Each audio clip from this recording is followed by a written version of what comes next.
quelque chose qui ne trompera pas, c'est un miroir. Un miroir ne vous trompera jamais. Alléluia. Si vous lui faites une grimace, il vous la rendra, c'est certain. C'est certain. Et vous savez, l'ennemi parfois veut mettre en évidence nos scories, nos faiblesses, et nous accuser par rapport à ces faiblesses-là. Mais la Bible m'enseigne que le Fils est le reflet de la gloire de Dieu, l'empreinte de sa personne, et qu'il anime tout par sa parole puissante. Aujourd'hui, Jésus est là. Amen. Le miroir est là, non pas pour te condamner, non pas pour te mépriser, mais pour mettre en évidence toute l'amour de Dieu pour ta vie. Alors, j'aimerais qu'on puisse prier. Je ne vais pas vous écrire longtemps, et puis je n'ai pas l'habitude de parler longtemps. Mais les quelques mots qui vont être dits vont être poussés par le Seigneur. Je le crois de tout mon cœur. Alors on prie ensemble, et on le fait. J'aimerais demander à Jonathan de prier. Vous savez, l'homme prétentieux, l'homme orgueilleux ne sera jamais exaucé. Vous savez, il n'y a pas d'autre évangile, et on ne vient pas vous apporter un autre évangile. Ce que vous écoutez ici, là, ce que vous écoutez depuis le temps, c'est ce même évangile que je vais vous prêcher. Et puis, je vous le dis en vérité, ne venez pas voir une prestation, parce que je suis vraiment un pied de prestataire. Je crois en mon Seigneur Jésus. Amen. Je crois en la direction du Saint-Esprit. Et je crois que Dieu est capable de révéler la pensée des cœurs. Amen. Aujourd'hui, la parole va être semée, aussi simple qu'elle peut être semée. Mais quel cœur elle va trouver? Quel cœur elle va trouver? Je sais qu'aujourd'hui, il y a beaucoup d'indifférence. Et l'indifférence, on le sait tous, c'est une gangrène qu'affecte l'âme. Des gens sont devenus tellement indifférents, on les voit, ils fréquentent nos églises, ils viennent, ils s'assoient, on pourrait pratiquement rien leur apprendre tellement qu'ils ont et qu'ils connaissent pratiquement la parole. Mais en ce qu'il s'agit de mettre en pratique et de s'humilier sous la sainte main de Dieu, c'est différent. J'aimerais ce soir que ce soit ton soir. Ça, moi, je le veux. Je le désire de tout mon cœur. Mais au-delà du désir que moi j'ai, c'est aussi la volonté de Dieu et le désir de Dieu. Mais toi, quel est ton désir? Quelle est ta volonté? Quel cœur as-tu ce soir? Quel est ton terrain? Quelle semence va trouver ton cœur? Et on connaît tous ce récit de la parole de Dieu. C'est dans Matthieu au chapitre 13, où Jésus va mettre en évidence différents terrains. On connaît tous cette histoire de la parole. Mais j'aimerais tout simplement vous rappeler, j'aimerais te rappeler qu'il n'y a qu'une bonne terre qui pourra recevoir la parole de Dieu. Bien que tous ces terrains-là vont recevoir l'évangile, ils vont le recevoir, mais elle va trouver une croissance que dans la bonne terre. Il n'y a pas de souci, il n'y a pas de secret. Il n'y a qu'une bonne terre qui pourra voir une parole germer. Et j'aimerais de tout mon cœur ce soir, tu sois cette bonne terre-là. Jésus va parler. Et quand Jésus parle, il se passe toujours quelque chose. Et ce soir encore, il va parler. Et il te dit ces mots tout simples. Dans Matthieu 13, il nous dit ça, écoutez bien. Ce même jour, Jésus sortit de la maison et s'assit au bord de la mer. Une grande foule s'étant assemblée auprès de lui, il monta dans une barque et il s'assit. Toute la foule se tenait sur le rivage. Il leur parla en parabole sur beaucoup de choses et il dit, écoutez bien, un semeur sortit pour semer. Comme il semait, une partie de la semence tomba le long du chemin. Les oiseaux vinrent et la mangèrent. Une autre partie tomba dans les endroits pierreux, où elle n'avait pas beaucoup de terre. Elle leva aussitôt parce qu'elle ne trouva pas un sol profond. Mais quand le soleil parut, elle fut brûlée et sécha, faute de racines. Une autre partie tomba parmi les épines. Les épines montèrent et l'étouffèrent. Une autre partie tomba dans la bonne terre. Elle donna du fruit, un grain 100, un autre 60, un autre 30, et que celui qui a des oreilles pour entendre, entende. Vous allez faire plus simple que ce récit de la parole de Dieu. Je vous le dis en vérité, un enfant peut le comprendre. Il n'y a pas besoin d'être un cultivateur ou de travailler dans des cultures pour comprendre qu'il n'y a qu'une bonne terre qui pourra germer, qui pourra porter du fruit. Et cela, la préparation de ce terrain-là, c'est notre responsabilité. Et c'est pour cela que Jésus va dire ces mots-là à la fin. Il semblerait que Jésus va ironiser, va dire que celui qui a des oreilles pour entendre, entende. Vous savez, je crois qu'on a tous des oreilles. Hein. Je crois qu'on est capable de tous entendre ce que Dieu veut nous dire encore dans cette soirée. Il n'y a pas de secret. Si tu veux que la parole germe dans ton cœur, si tu veux qu'elle grandisse et qu'elle porte du fruit, non seulement pour ta vie, mais pour ceux qui t'entourent, il te faut être une bonne terre. C'est un impératif. C'est quelque chose qui est impératif. La seule solution pour ta vie, pour que tu vois grandir Dieu dans ta vie, c'est d'être une bonne terre. Alors ça demande une responsabilité. Ne pas être un endroit épineux, c'est-à-dire que les soucis de la vie viennent empiéter et nous étouffer. Ne pas être un endroit pierreux, c'est-à-dire un cœur sec qui n'est pas capable de recevoir. Ou ne pas être même un endroit qui a été semé le long du chemin, mais être une bonne terre. Ça se résume à ça. Je vous le dis en vérité, je n'ai pas d'autres mots ce soir. Et je crois de tout mon cœur que Jésus n'a pas d'autres mots pour toi. Tu peux être capricieux encore et te dire, j'ai besoin de Dieu, et tu sais que tu as besoin, parce que tu es là, tu es présent. Et comme toutes les fois où tu es entré dans ce lieu, et comme toutes les fois où les frères et les sœurs sont venus te visiter, où tu réclamais un mot de Dieu, Dieu t'a toujours répondu, Dieu t'a toujours parlé. Pourquoi? Parce qu'il use de patience avec toi. Pourquoi? Parce qu'il t'aime. Il faut que tu puisses assimiler ça dans ton cœur. Dieu est plein de patience, mais il réclame quelque chose de toi. Sois une bonne terre. C'est un impératif. Vous savez, il arrive que parfois, dans nos vies, des personnes viennent marcher sur la semence. C'est vrai. Mais nous-mêmes, parfois, nous pouvons empiéter sur ce que Dieu a semé dans nos cœurs.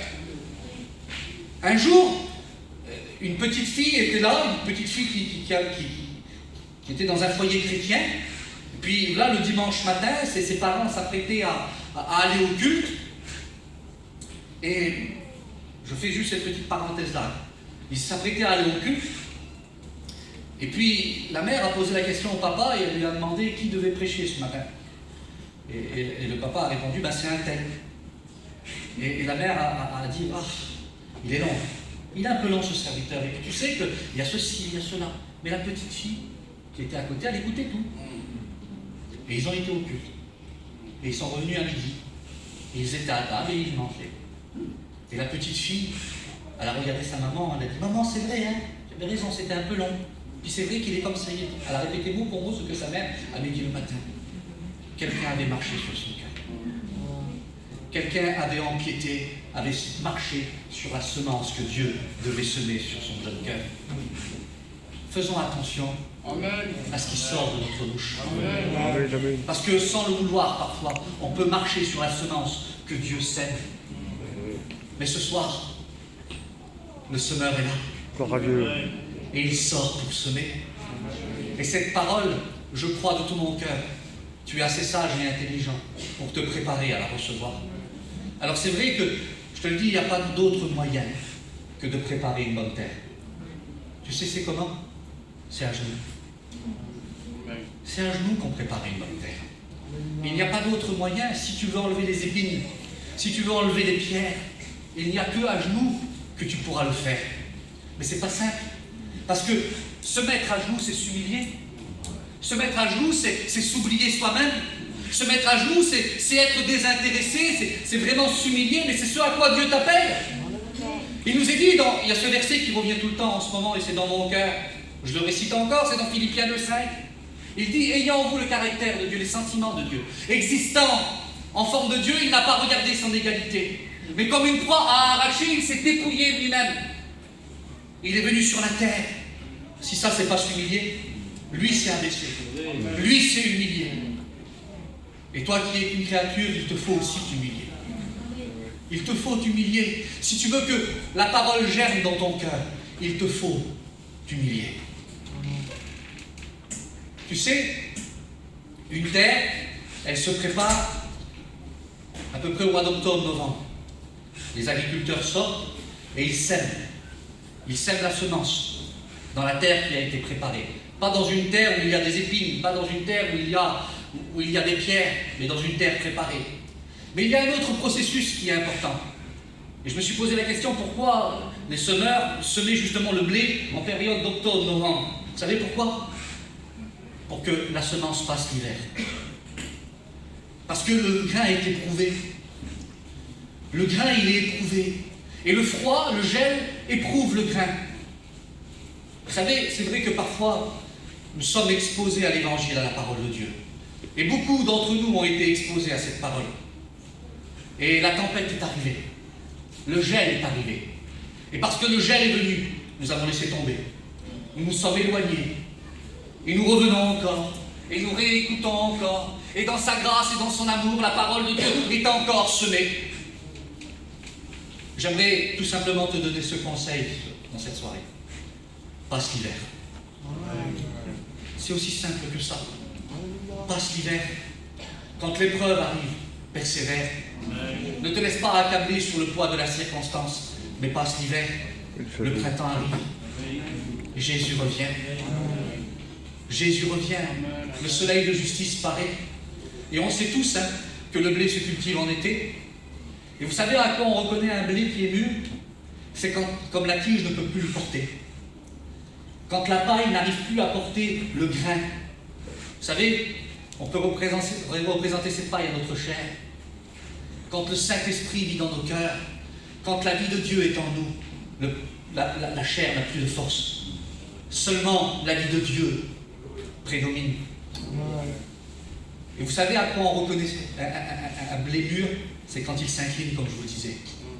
Quand on s'incline devant le roi. Gloire à Dieu. Là, le blé est cultivé, est prêt à être ramassé.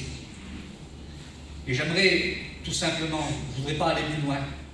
Je crois que le mot est suffisant. J'aimerais qu'on ferme nos yeux et qu'on s'incline. J'aimerais qu'on s'incline ce soir. Vous savez, on a l'habitude d'écouter des messages, des prédications. Et parfois, on est là, prêt à écouter un mot particulier. Et quand le mot sort du contexte, on se regarde à l'autre. Oh, c'était pas mal, c'était bien. Et des fois, il y a des messages où on ne se regarde pas forcément l'un à l'autre. Mais Jésus se révèle au travers aussi de ces messages. Amen. Sois une bonne terre. Amen. Sois une bonne terre, Jésus revient. Si tu veux que la parole germe et grandisse dans ton cœur, c'est dans le cœur dépouillé, dans l'esprit humble que Dieu se révèle. Oui, Dieu est là. Incline-toi, humilie-toi. N'en as-tu pas marre de ne pas pouvoir passer l'hiver? Je t'encourage. Passe l'hiver. Même si l'épreuve est là, même si la difficulté est là, passe l'hiver. Le printemps arrive. L'été est là. La moisson est proche, je te le dis en vérité. Tu sais, on sépare la paille du blé avec un outil. Plus maintenant, parce que cet outil-là, il n'existe plus. On l'appelle le fléau. C'est un bâton, et avec un bout de cuir, et au bout, il y a une sorte de palme. Et on frappait le grain. Pour séparer le grain de la paille, il fallait que le grain soit frappé. Mais c'est la vie du chrétien, ça. Des fois, il nous arrive que l'épreuve est là. Mais c'est ce qui va nous permettre de détacher de notre chair, détacher de ce qui nous tient liés ici-bas. Et ce qui va rester sur les grains, c'est ce qui est consommable. Et c'est ce que Dieu veut. Car Dieu veut consommer. Dieu veut consommer notre foi. Il est celui qui consomme notre foi. Il est celui qui... Est-ce que nous sommes consommables? Est-ce que nous sommes consommables? Est-ce que nous sentons bon? Vous savez, il y a ce texte dans la parole de Dieu. J'aimerais qu'on reste incliné. Il y a des personnes aujourd'hui qui demeurent dans leur confort. Ils écoutent l'évangile, ils écoutent la parole de Dieu, mais ils restent dans des endroits pierreux, ils le savent. Vous savez, cette parole-là, on peut très bien évangéliser avec ça, mais elle peut très bien être aussi une exhortation. Parce que nous retrouvons encore des hommes et des femmes qui persistent avec des endroits pierreux, qui persistent avec des endroits épineux. Leurs cœurs sont pleins d'épines, ils sont pleins de ronces encore. Mais la semence est semée encore, la semence est semée encore. Jésus t'appelle à genoux. Et parfois, il nous faut sortir de notre confort pour pouvoir bénéficier des bienfaits de Dieu. Et il nous est dit c'est dans Ésaïe 48, 11, je crois, où il nous est dit ces mots. Moab était tranquille pendant sa jeunesse.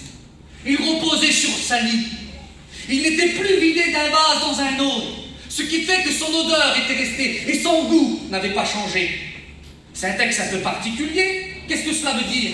Moab reposait sur sa lie. Vous savez, la lie, c'était quoi? C'était le dépôt qui se mettait au fond du vase. C'était une sorte de dépôt impur.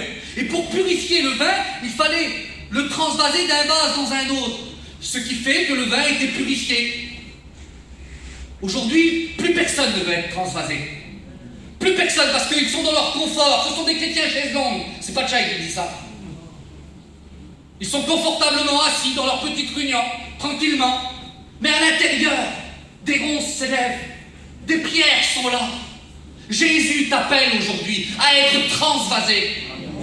À ne plus demeurer dans ce confort-là. Moab, lui, était tranquille. Il reposait sur sa lit. Il ne voulait plus être vidé d'un vase dans un autre. Il sentait mauvais. Il y a des personnes aujourd'hui qu'on a du mal à côtoyer, tellement qu'ils répandent un mauvais parfum. Mais tu es un chrétien, une chrétienne. Tu te dois de répandre le parfum de Dieu. Il n'était plus consommable, il n'était plus buvable. Je ne voudrais pas être comme ça. Vous savez, quand la parole de Dieu est prêchée, je fais toujours ce constat. Et nous devons de faire un constat face à l'évangile, à la parole de Dieu. Seigneur, cela me concerne. J'ai besoin d'être transvasé. J'ai besoin d'être délogé de mon confort. Seigneur, je veux être consommable. Je veux être buvable. Je ne veux pas, Seigneur, que des ronces et des épines s'accumulent sur ma vie. Je ne veux pas être de ceux qui marchent le long du chemin et qui piétinent de mes pieds la semence qui est apportée. Mais au contraire, je veux aider mes frères. Je veux les soutenir. J'aimerais qu'on prie maintenant. J'aimerais qu'on considère la parole, l'évangile. Il faut que ça nous coûte. Il n'y a pas d'évangile modéré. Le véritable évangile, il nous prend tout. On prie le Seigneur ensemble. Amen.